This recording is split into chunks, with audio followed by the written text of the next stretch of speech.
Can I tell you something that's been bothering me? Sure. I don't think people know how to listen anymore. What makes you say that? I was talking to a guy at work yesterday. Asked him how his wife was doing. Before I finished the question, he started telling me about his lawnmower. Maybe he really likes lawn mowers. He does. More than his wife, from the sound of it. That's terrible. It is. But then I caught myself. I asked another guy how his weekend went. He got about 4 words into his answer before I remembered something I wanted to tell him. So while he was talking, I wasn't listening. I was waiting. There's a difference. A big one. I heard every word he said. I couldn't tell you what he meant. I've done that. You're quiet on the outside, busy on the inside. Exactly. It's like the other person is talking, but you're already writing your response.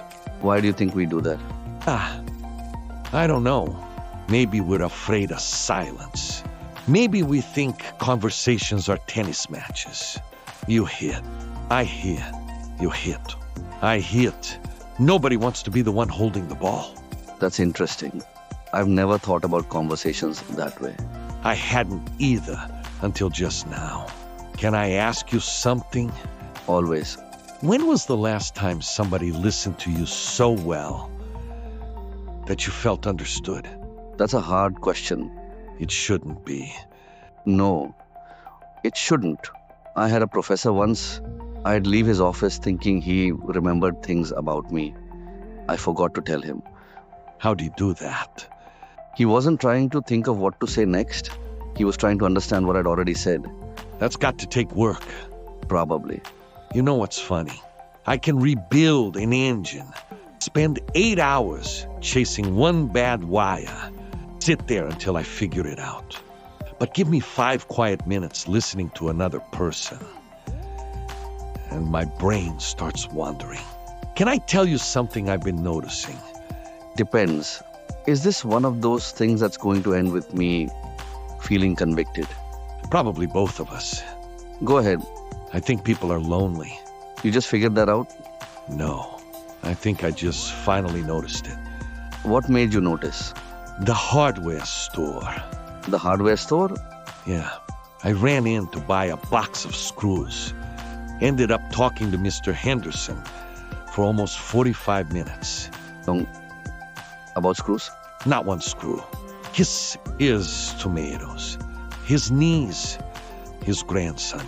That old dog he's had forever. By the time I left, I realized something. He didn't need hardware. He needed somebody to ask him another question. You think that's why he stayed?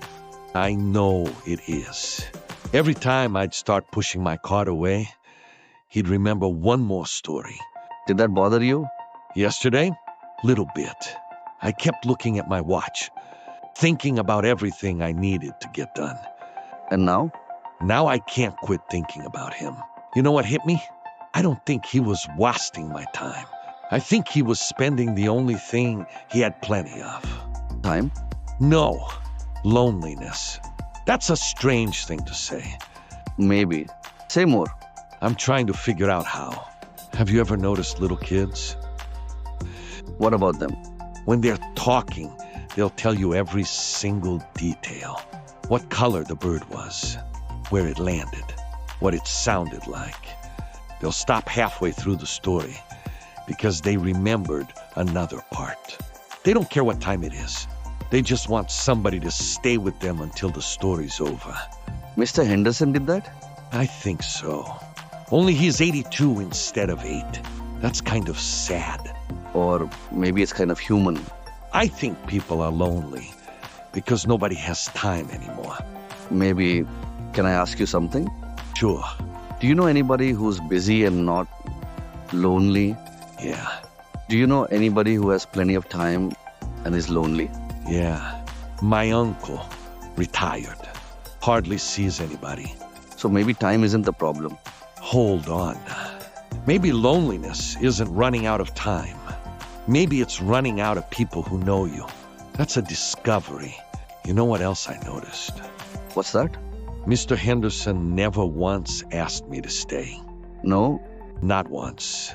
He'd say, well, I better let you get going. Then he'd remember another story. I've met people like that. I don't think they mean to do it. I think they're hoping you'll decide they're worth another 5 minutes. That's hard to hear. Because now I'm wondering how many people I've hurried past. Have you ever done that to someone in your family? Every day. Every day? My youngest. He'll start telling me about some bug he found, or a dream he had, or how he thinks squirrels are planning something. They might be. Wouldn't surprise me. Little thieves. Especially the fat ones. Exactly. You can't trust a squirrel that doesn't have to work for his groceries. I've always said that. No, you haven't. No. But it sounded wise. See, that's what I'm talking about. 5 seconds ago, we were laughing. If my boy had been telling that story, I'd have interrupted him because I had somewhere to be. Would you? Yeah, I think I would. I don't like admitting that. Why? Because when he's talking, he's giving me part of his world. And I treat it like an interruption to mine. I never thought about it that way before. Keep going. I'm finding it. When my son asks me to come look at something, it's almost never about the thing. What do you mean? He doesn't actually care if I see the bug. He cares if I see it with him. Those are different. Yeah, they are. Can I ask you something? Sure. When did we get so impatient? With people? With everything.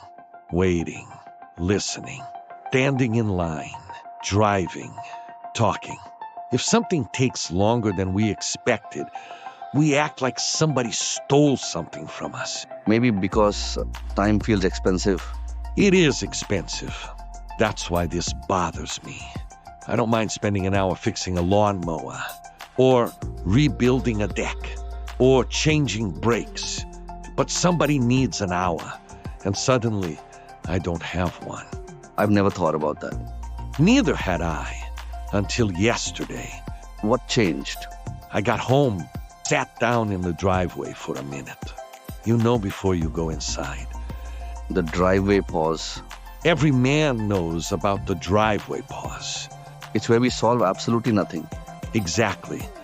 I was just sitting there, thinking about Mr. Henderson, thinking about my boy, thinking about how many conversations I've rushed through, and this thought hit me.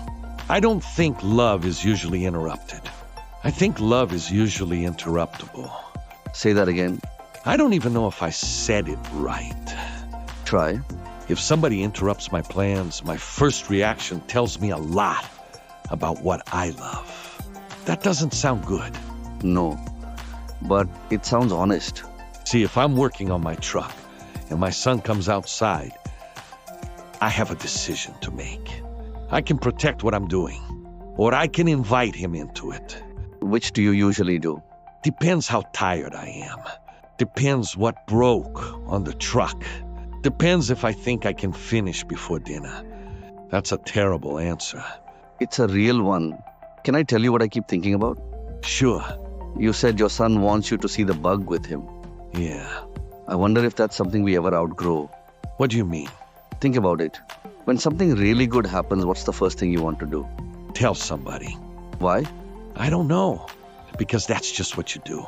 Is it? Or does joy somehow get bigger when someone else steps into it? Maybe. Never thought about that. What about when something awful happens? Same thing. You call somebody. Why? Because you don't want to carry it alone. Huh. What? That's funny. The best days and the worst days both make you reach for another person. I'd never noticed that. Maybe that's why loneliness hurts so much. It's not just being by yourself. It's having nobody to tell, nobody to call, nobody who already knows your story. Nobody who already knows your story. That's different. Is it? Yeah. Anybody can hear today's news. A friend already knows yesterday. They know why today matters. You know, if I told a stranger about Mr. Henderson, they would have said, "That's nice. You knew exactly why it bothered me. I didn't have to explain everything. That's because we've got 30 years of conversations behind this one. I guess friendship's kind of like interest. You keep making little deposits. One day you wake up, and there's something there you didn't build overnight. I like that. You would. You don't have to balance my checkbook. You know what's strange? What? I've been thinking about Mr. Henderson this whole conversation, but I don't think this is about him anymore. Who is it about? Me. In what way? I keep acting like interruptions are keeping me from my real life. What if they are my real life? That's worth sitting with. Don't you hate when something sounds true before you've figured out why? All the time. Because if that's true, I've spent a lot of years trying to get through people so I could get back to what I thought mattered. Yeah, That sounds awful when you say it out loud. it does. I'm not saying I don't love people. I do. I think I treat conversations like speed bumps. Something you slow down for before you get moving again. Have you ever felt like that with me? No, never. Why not? Because I never feel like I'm trying to get somewhere else when we're talking. Why? I don't know. Maybe because this is already where I want it to be. That's interesting. What is? Maybe that's what friendship is. Finding somebody who never feels like they're in the way. Maybe that's what friendship is. Finding somebody who never feels like they're in the way. I don't think you've ever been in my way. Really. Not once. Even when I called you 3 times because I couldn't figure out why my truck wouldn't start. That was one problem. The other 12 calls were about things that had nothing to do with the truck. Fair. Can I ask you something? Yeah. Do you know why you've never felt like an interruption to me? Because you're unusually patient? No, I'm actually not. Ask my wife. I believe her already. I think it's because I've never measured our friendship by productivity. Explain that. I've never left one of our conversations thinking, well, we didn't accomplish much. We usually don't. Exactly. But I've never thought that made them unimportant. That's true. Half the time we don't solve anything. No, but I almost always leave seeing something differently. Or laughing. Usually both. You know, if somebody asked me what we've accomplished in 30 years, I don't know that I could make a list. Me neither. But if they asked me whether I'd want those 30 years back, not a chance. You know what just came to mind? What? I was thinking about all those interruptions you were talking about. Mr. Henderson, your son, us. Didn't Jesus spend almost his whole ministry being interrupted? What do you mean? Think about it. He'd be walking somewhere and somebody would cry out, or touch his robe, or stop him on the road, or bring him a child, or ask him a question. You're right. I can't think of many stories where he actually got to where he was going without somebody changing the day. Hold on. Wasn't he on his way to heal that little girl? And then the woman touched his robe? Yeah, that's exactly what I was thinking. I've read that story a bunch of times. I always thought the woman interrupted Jesus. She didn't. She became part of where he was going. I never noticed that either. Neither one of those people was in his way. I don't think I've ever read it that way. Me neither. It makes me wonder how many people I've accidentally treated like obstacles. Probably more than I'd like to count. You know what? What? Tomorrow, I'm going to stop by Mr. Henderson's house. To fix something? I don't know if anything's broken. Then why? Because maybe nothing needs fixing. Maybe he just needs somebody to finish listening to the story. And I'm going to leave my phone in the truck. That's probably harder. Much harder. What about you? I think I'm going to stop hurrying my kids to finish their stories. Even if they start with dinosaurs and somehow end up talking about pancakes, Especially then. that's a long trip. But maybe being loved feels like having someone willing to make the trip with you. You know, I'm really glad we had this conversation. Me too. Funny, we didn't solve the world's loneliness. No. But maybe 2 fewer people will feel rushed tomorrow. That's not nothing. No. It isn't. See you tomorrow? Lord willing. And hopefully not in too big of a hurry. Let's make that the plan.